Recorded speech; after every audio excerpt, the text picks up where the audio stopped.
tous, bienvenue sur la chaîne Parcourir la Lumière. Donc ici Teddy, alors de nouveau pour une nouvelle vidéo. Alors je suis très heureux de vous retrouver pour cette nouvelle vidéo en tout cas. J'espère que vous allez bien, que le Seigneur met de la joie, de la paix dans vos cœurs, en famille, que vous passez un bon dimanche en tout cas. Alors, moi, je voulais diffuser une nouvelle vidéo. Donc, généralement, c'est ce que j'explique. Hein. Donc, dans toutes mes vidéos, je les livre si je sens qu'il y a un sujet que je souhaite vraiment aborder, que le Seigneur mette quelque chose dans mon cœur et de pouvoir l'aborder. Voilà. Donc si vous êtes bien assis, voilà, que j'espère que cette vidéo, ce message va vous bénir en tout cas. Et voilà, c'est mon souhait le plus profond, en tout cas, de le faire.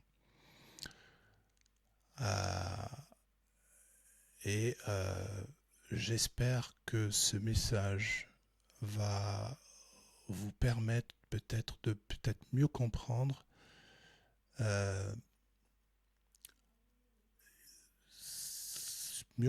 les messages déjà que j'avais commencé à passer à propos de l'importance de lire les Écritures. Donc ça, c'est une vidéo que j'avais déjà diffusée il y a quelques jours.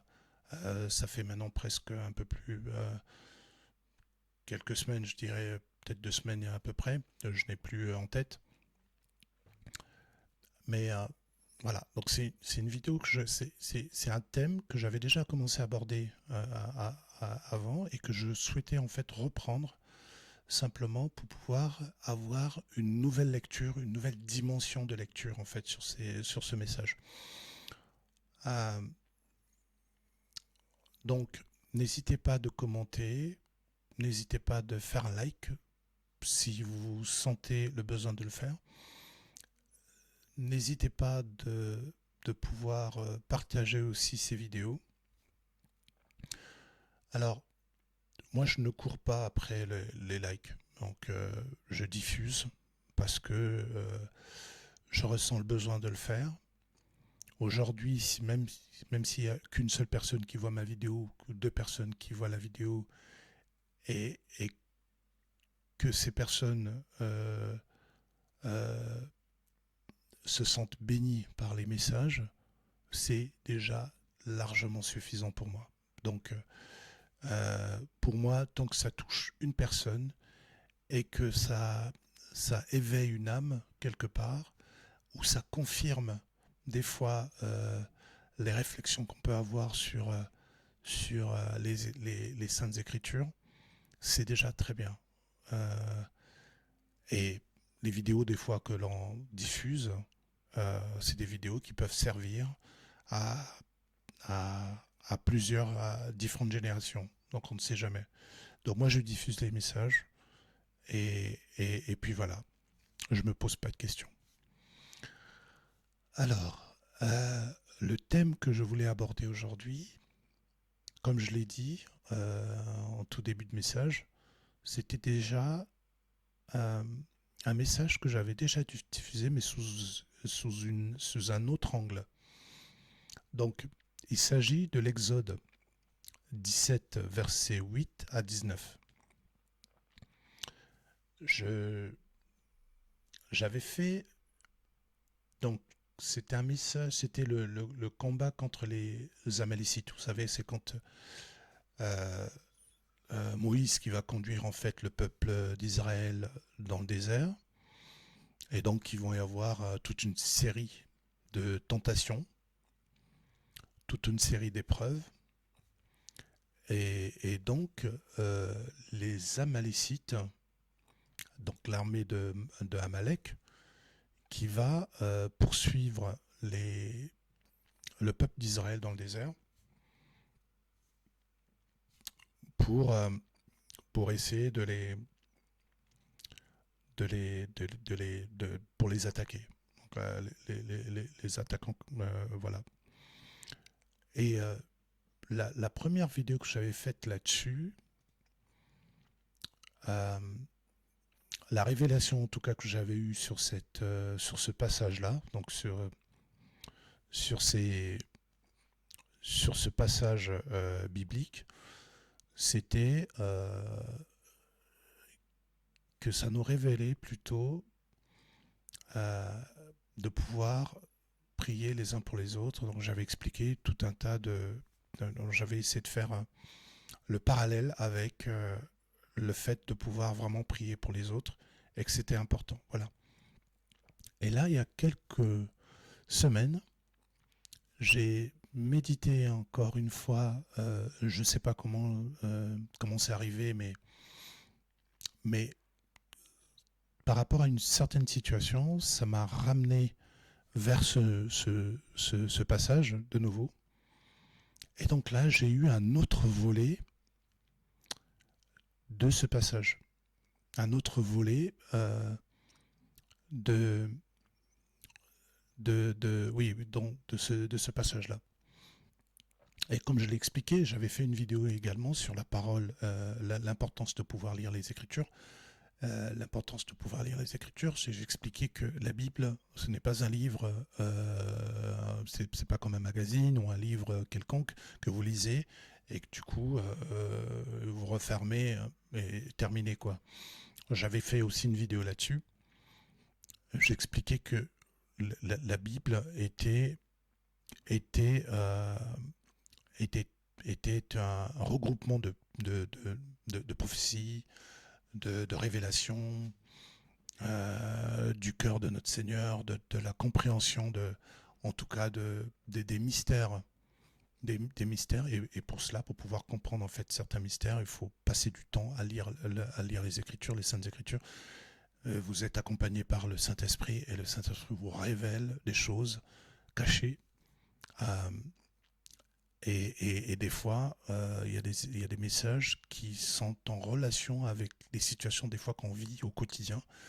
Alors, on ne s'arrête pas qu'au Nouveau Testament. Bien entendu, le Nouveau Testament, c'est la nouvelle alliance. Hein, c'est la meilleure alliance que le Seigneur Jésus-Christ va apporter pour pouvoir amener les créatures, donc pas que son peuple, le peuple d'Israël, mais aussi qui va beaucoup plus loin, hein, jusqu'à s'étendre jusqu'aux gentils, pour pouvoir justement euh, regagner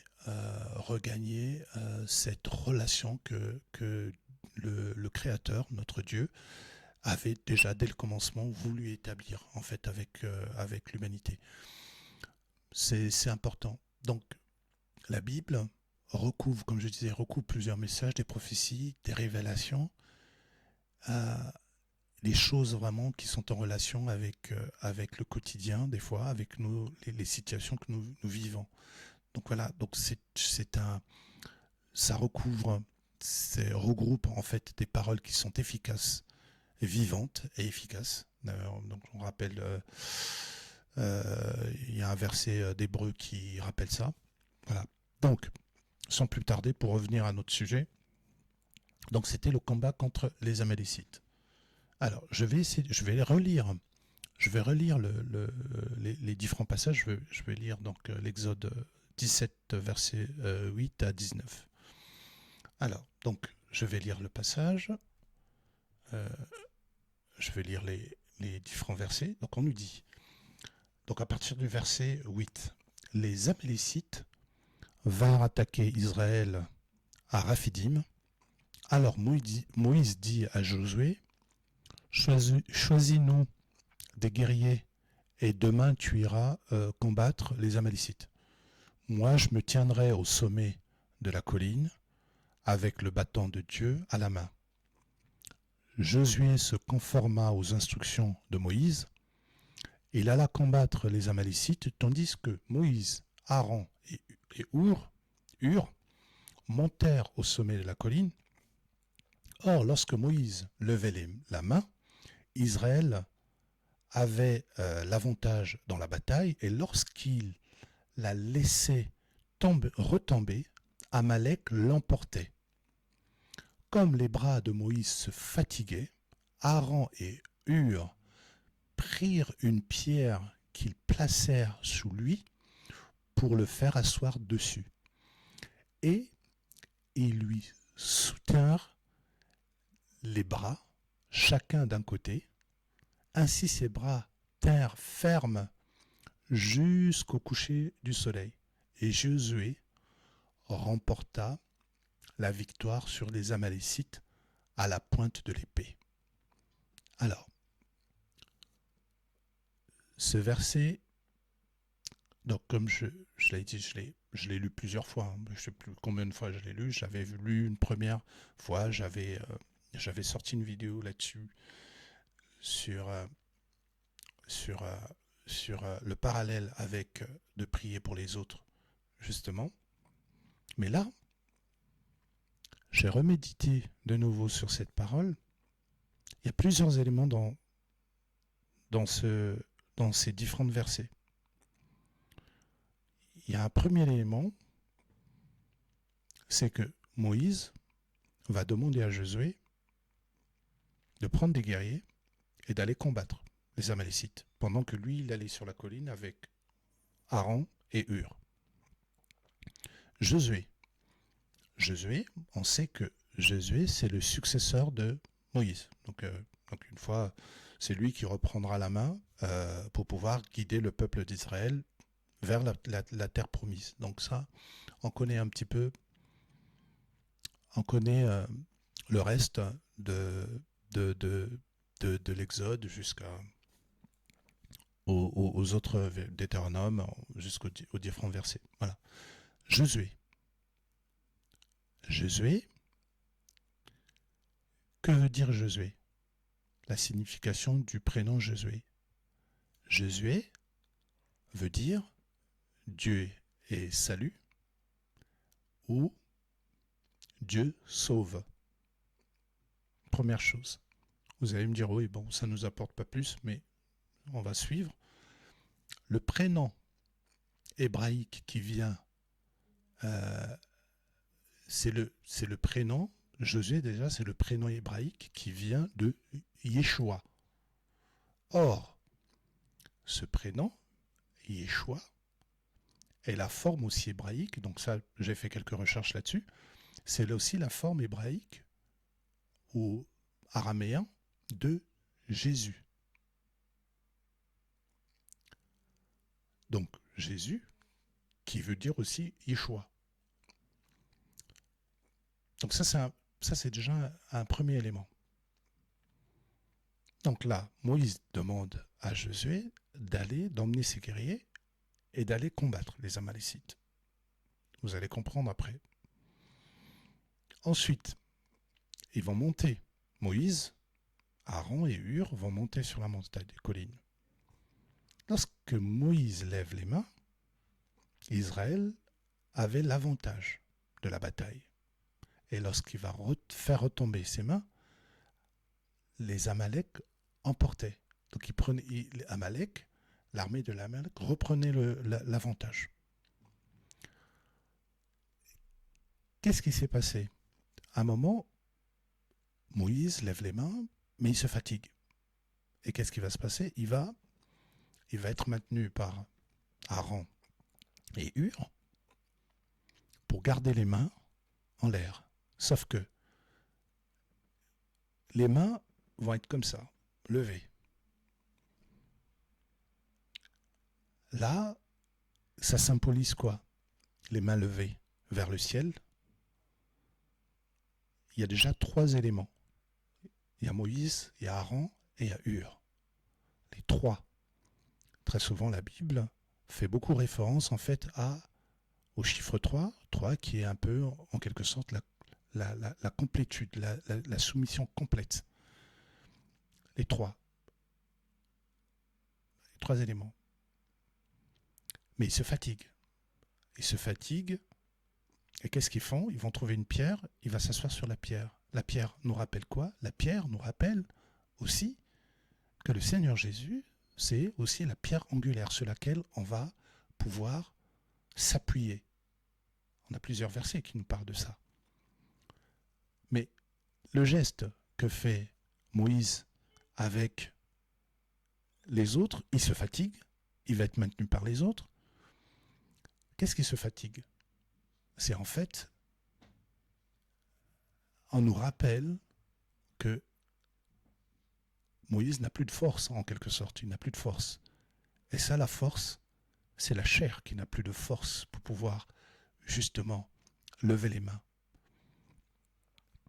Les autres le soutiennent, donc il y a un soutien. Alors, je vais essayer de lire quelques versets. Il y a un verset, Jacques, donc en lisant ces différents passages, il y a un verset qui me vient à l'esprit, c'est que Jacques 4, verset 7, on nous dit « Soumettez-vous donc à Dieu, mais résistez au diable, et il fuira loin de vous. » On est sur un acte de soumission, 3 personnes en acte de soumission, on est en soumission complète. Ça veut dire qu'on ne se laisse pas, une guerre comme celle-ci ne pouvait pas être emportée par ses propres efforts, parce que nous n'avons pas la force pour le faire. Quand nous soumettons à Dieu, quand nous remettons tout à Dieu, il nous protège. Et qu'est-ce qui nous protège? En fait, c'est le Seigneur Jésus.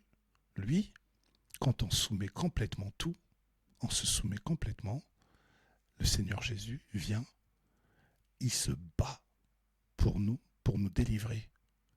Et en fait, c'est Yeshua qui symbolise Jésus-Christ et qui va à la bataille pour pouvoir combattre. Mais qu'est-ce qui se passe? Quand on baisse les bras, ça veut dire que on ne se soumet pas, on essaie de faire les choses par notre propre compréhension. Dès lors qu'on ne se soumet pas, en fait, le Seigneur ne peut pas intervenir dans nos vies. Parce que il n'y a pas de soumission complète. Alors, on va parler, ça me rappelle aussi le psaume 91. Le psaume 91, quand on dit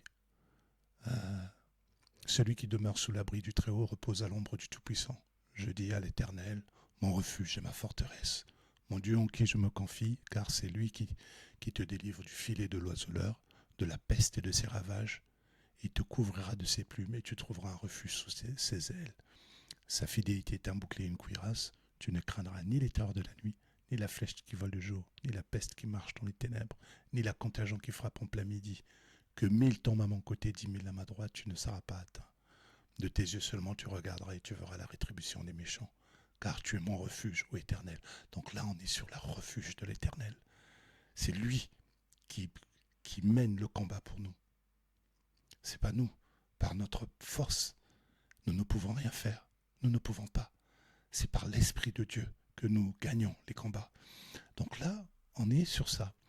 Il y a aussi un autre verset qui est intéressant, c'est Ésaïe 28, verset 16. C'est pourquoi ainsi dit le Seigneur l'Éternel, voici, je pose comme fondement en Sion une pierre éprouvée, une précieuse pierre de coin, un sûr fondement, celui qui se fie à elle ne se hâtera pas également. Donc la pierre qui symbolise aussi le Seigneur sur lequel on va se reposer, on va tout mettre. Il y en a d'autres encore, versets. Le disciple qui dit à Jésus, mais quel est le plus grand commandement? Et là, c'est le Seigneur Jésus qui répond et qui lui dit, tu aimeras l'Éternel de ton Dieu de tout ton cœur. 1. De tout ton cœur. 2. De toute ton âme. Et 3. De toutes tes forces.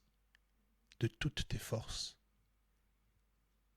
Donc, Moïse, qui se retrouve fatigué,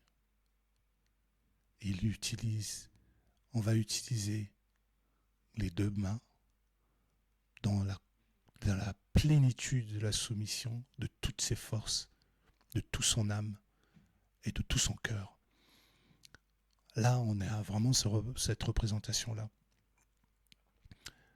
Et donc voilà. Donc c'est un passage.